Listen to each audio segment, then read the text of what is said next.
আজকে ভিডিওতে চর্চা হবে 12 সপ্তাহের মধ্যে কলকাতা হাইকোর্টের পক্ষ থেকে 12 সপ্তাহের মধ্যে সমস্ত কন্ট্রাকচুয়াল যারা ওয়ার্কার্স রয়েছেন, যারা অস্থায়ী পদে চাকরি করছেন, তাদের একটি মামলায় শুনানি করতে গিয়ে কলকাতা হাইকোর্টের বিচারপতি তিনি সরাসরি 12 সপ্তাহের মধ্যে তাদের সবাইকে পার্মানেন্ট করতে বললেন।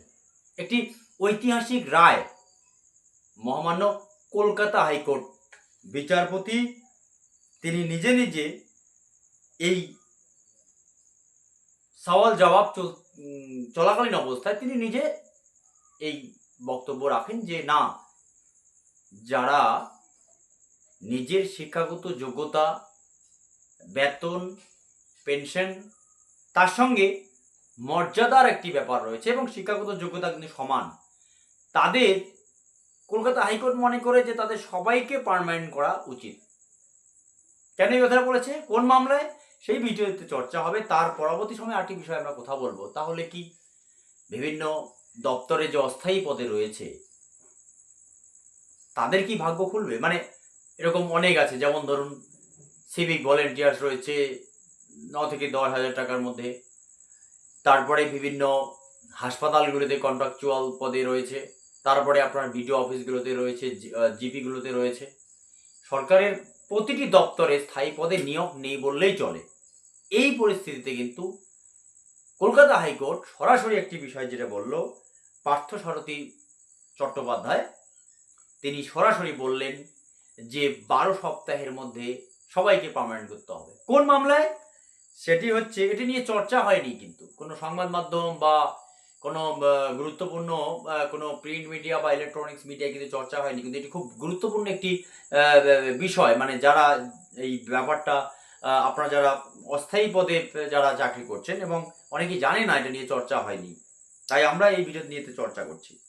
ওয়েস্ট বেঙ্গল মেডিকেল সার্ভিস কমিশনের আন্ডারে 2014 সালে তোমার সাব ইঞ্জিনিয়ার এবং ইঞ্জিনিয়ার পদে বেশ কয়েকজনকে নিয়োগ করে দেওয়া হয়, কিন্তু বারবার তাদের 2 বছর পর পর বা 1 বছর পর পর তাদেরকে কিন্তু নতুন করে আবার তাদের যোগ্যতা দেখাতে হয় ডিপার্টমেন্টে। এই অভিযোগ তুলে তারা কিন্তু সরাসরি মানে কাদেরকে নেওয়া হবে কাদেরকে নেওয়া হবে না এটা ঠিক করবে হচ্ছে তোমার যে ওয়েস্ট বেঙ্গল মেডিকেল সার্ভিস যে কমিশন আছে তারা ঠিক করবে যে পরে কাকে নেওয়া যাবে কাকে নেওয়া যাবে না। হয়তো তাদেরকে পুনর্বহাল করা হয়, তারা কিন্তু হাইকোর্টে যায়।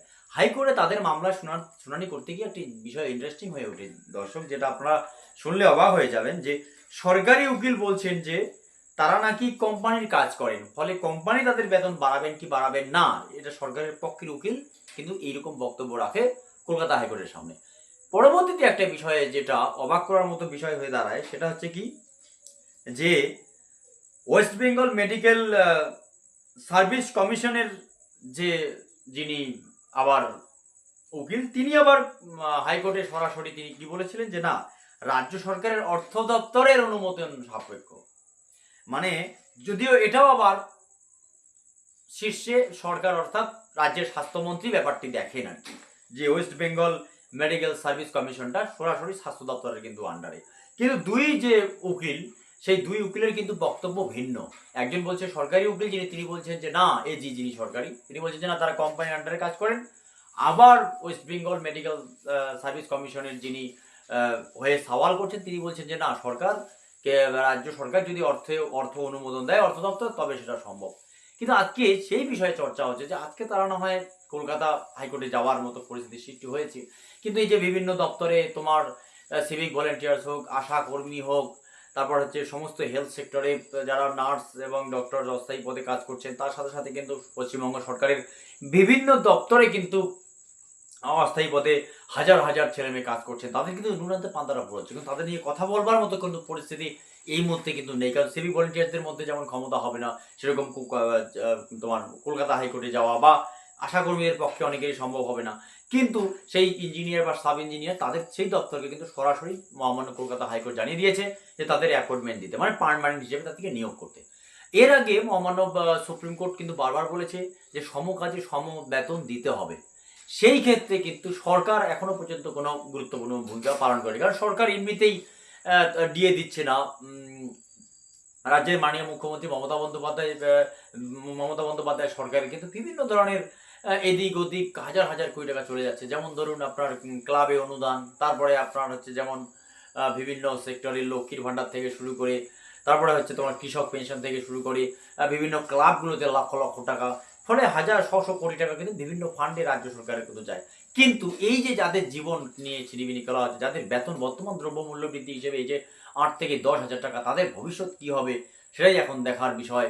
আজ এ পর্যন্তই।